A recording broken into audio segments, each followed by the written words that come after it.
Hoje o nosso devocional é um estudo sobre a vida de Paulo e Saulo, que é a mesma pessoa. Para começar, vamos entender o significado do seu nome. O nome hebreu dado de seus pais a ele era Saulo, mas como seu pai era um cidadão romano e, no entanto, Saulo herdou a cidadania romana, Saulo também tinha o nome latino Paulo. Saulo, que significa aquele que foi muito desejado, era mais conhecido quando ele vivia como fariseu. Junto com os sacerdotes, depois que ele se converteu, ele ficou mais conhecido pelo seu nome latino Paulo, que significa pequeno, mais conhecido pelos gentios e cristãos. Enquanto ele estava entre os grandes e os sacerdotes, ele era guiado pelo pequeno inimigo, Satanás, o perseguidor de Jesus. Depois, como Paulo, sendo agora pequeno, guiado pelo grande Jesus. Quando Paulo se colocou como pequeno, Deus o usou muito, mas não relevante ao seu nome, mas como a sua atitude que ele passou a ter. Em João, capítulo 3, versículo 30, entendemos isso, que está escrito: convém que ele cresça, que Jesus cresça e eu diminua. Saulo realmente foi muito desejado por Deus para se tornar um verdadeiro pregador do evangelho. Mas para isso acontecer, Paulo entendeu que Jesus tinha que ser grande na vida dele e ele pequeno. Vamos entender como aconteceu o encontro de Saulo com Jesus.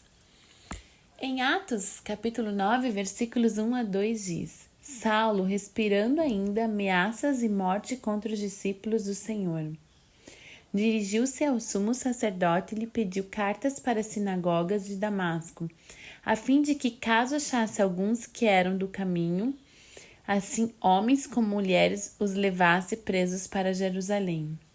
Saulo pediu cartas do sumo sacerdote às sinagogas de Damasco, autorizando perseguição contra os cristãos de lá. Saulo estava a caminho de Damasco para perseguir e prender mais cristãos. Ele perseguia os cristãos achando que eles eram uma seita, uma ameaça contra o que ele acreditava. Saulo era conhecedor assíduo e praticante das leis de Deus.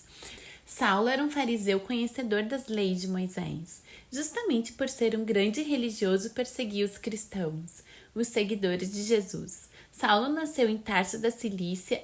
Ele era um filho de uma família judaica da tribo de Benjamim, fariseu.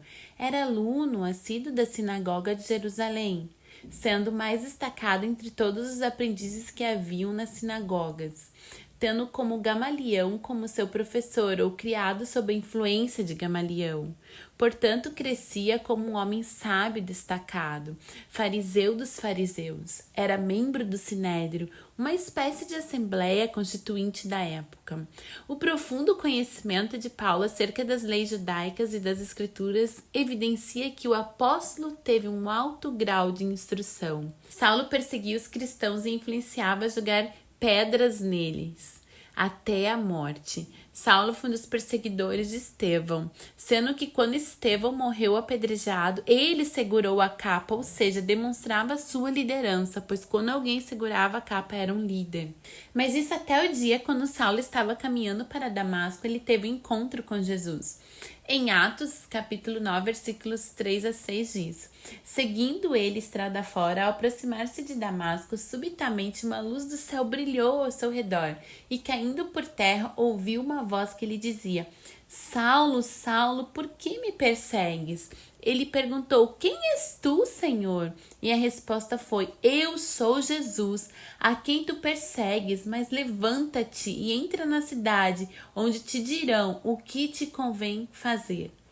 O próprio Jesus apareceu para Saulo e o questionou: Saulo, Saulo, por que me persegues? Por que persegue os meus filhos, os meus servos, né? Como Jesus ali estava falando que quando nós perseguimos um filho de Deus, nós também estamos perseguindo Jesus. Saulo foi cercado por um resplendor de luz do céu. E no momento que ele teve encontro com Jesus, Saulo ficou cego. Saulo ficou cego durante 3 dias. Interessante que nesse momento que Saulo teve encontro dele com Jesus, ele pediu orientação para Jesus no que fazer. E as primeiras coisas que ele fez, sendo cristão, foi jejuar esses 3 dias e orar para pedir orientação a Jesus de como deveria proceder. Ele demonstrou uma dedicação a Deus logo no começo de sua caminhada como um novo homem, depois de ter o encontro com Jesus. O Senhor Deus falou com Ananias, um dos cristãos, um dos profetas de Deus, que fosse até uma casa onde Saulo de Tarso estaria orando. Ananias respondeu ao Senhor no versículo 13, que diz: Ananias, porém, respondeu: Senhor, de muitos tenho ouvido a respeito desse homem. Quantos males tem feito aos teus santos em Jerusalém? Quando Ananias se refere aos teus santos, ele quer dizer os separados de Deus, os santificados em Deus, pois a palavra santo no grego, hagios, é separação do pecado. Isso significa que quando temos encontro genuíno e verdadeiro com Cristo Jesus, nós recebemos o Espírito Santo e somos santificados por Ele. Em Romanos, capítulo 8, versículo 14, diz que todos que são guiados pelo Espírito Santo, esses são os filhos de Deus. Em 1 Coríntios, capítulo 6, versículo 11, diz que somos justificados em Cristo Jesus e também no Espírito Santo. Ananias sabia que Saulo perseguia os cristãos e que ele tinha autoridade e poder dos sacerdotes para prender os cristãos, prender todos os que invocavam o nome de Jesus. Por isso disse a Deus sobre isso, que conhecia a fama ruim de Saulo. Mas vamos ver a resposta de Deus a Ananias sobre Saulo nos versículos 15 e 16 de Atos 9. Mas o Senhor lhe disse: vai, porque este é para mim um instrumento escolhido para levar o meu nome perante os gentios e reis, bem como perante os filhos de Israel, pois eu lhe mostrarei quanto lhe importa sofrer pelo meu nome. A conversão de Saulo não só envolvia ele pregar o evangelho de Cristo, mas também um chamado para sofrer por amor a Cristo. Tudo que ele fazia, agora ele ia sentir na pele o que era ser perseguido por fazer o correto e seguir a Jesus. Saulo estava orando e Deus deu uma visão que um homem chamado Ananias entrava onde ele estava e punha a mão sobre ele, para que ele tornasse a ver. Ananias obedeceu ao Senhor e foi até Saulo, na casa onde Deus o havia mandado ir.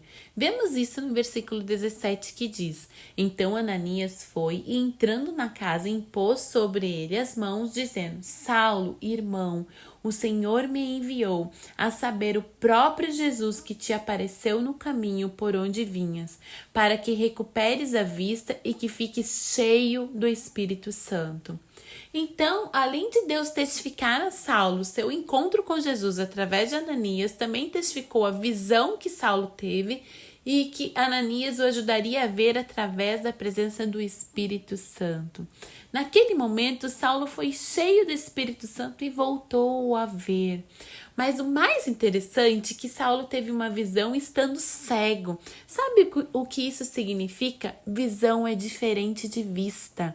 Visão é ver com olhos espirituais, com olhos da fé, com a ótica de Deus, de Jesus. E vista é ver com os olhos naturais.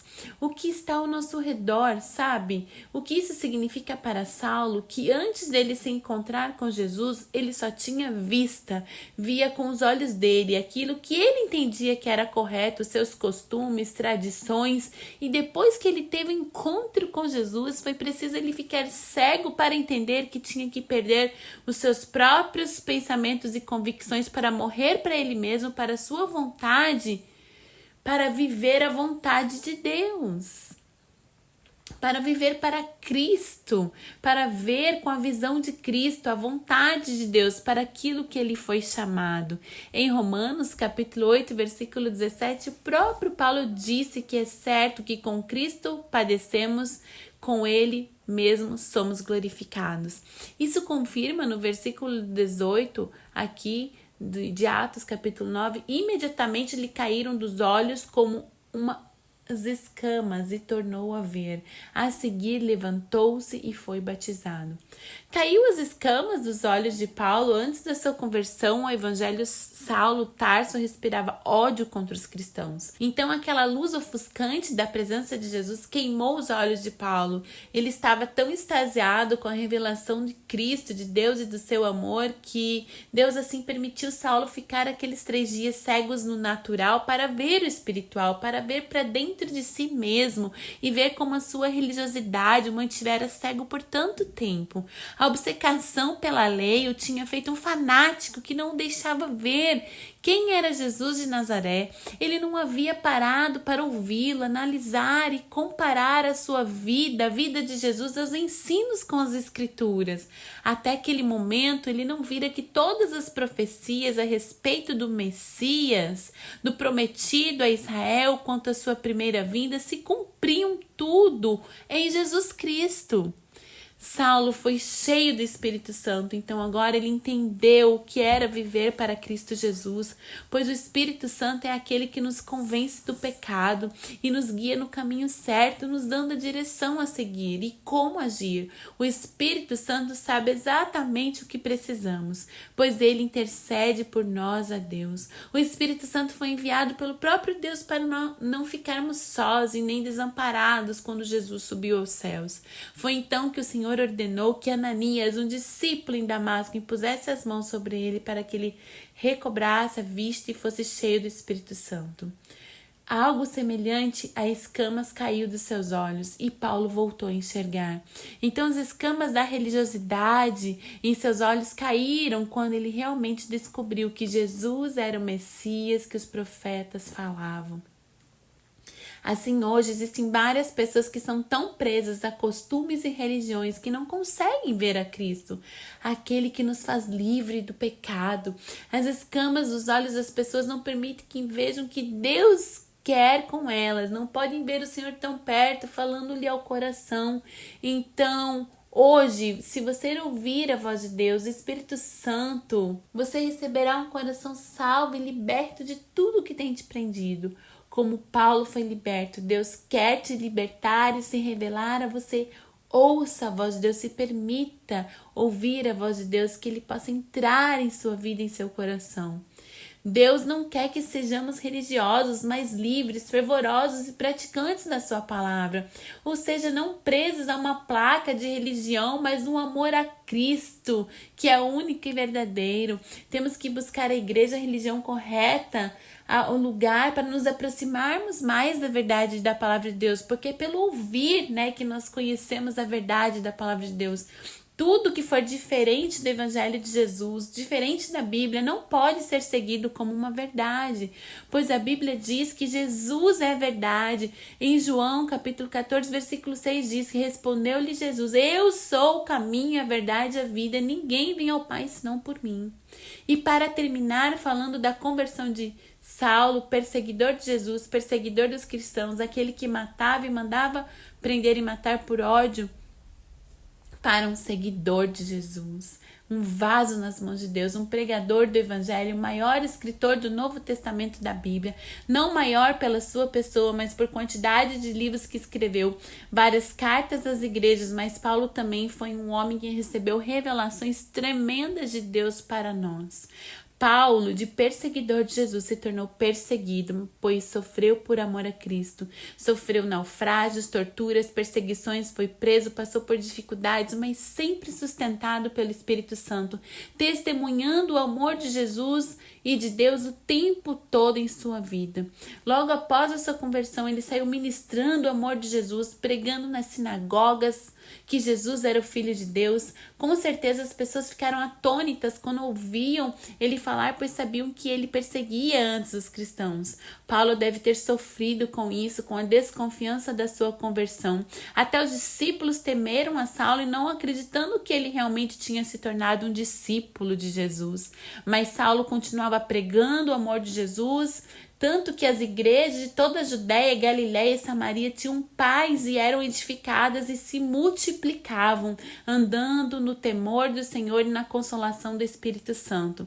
Paulo se tornou um dos maiores discípulos e pregadores, ganhadores de almas para Jesus. Então não pare, mesmo que você sofra com o seu passado e as pessoas ainda não estejam acreditando em você, estejam duvidando da sua conversão. O importante é que você prevaleça firme no seu chamado, até que todos verão que verdadeiramente você está transformado em Jesus e verão os seus frutos por onde você passar ou a sua voz chegar. Então continue falando do amor de Deus, pois vale muito a pena servir a Jesus, porque Ele é maravilhoso e fiel.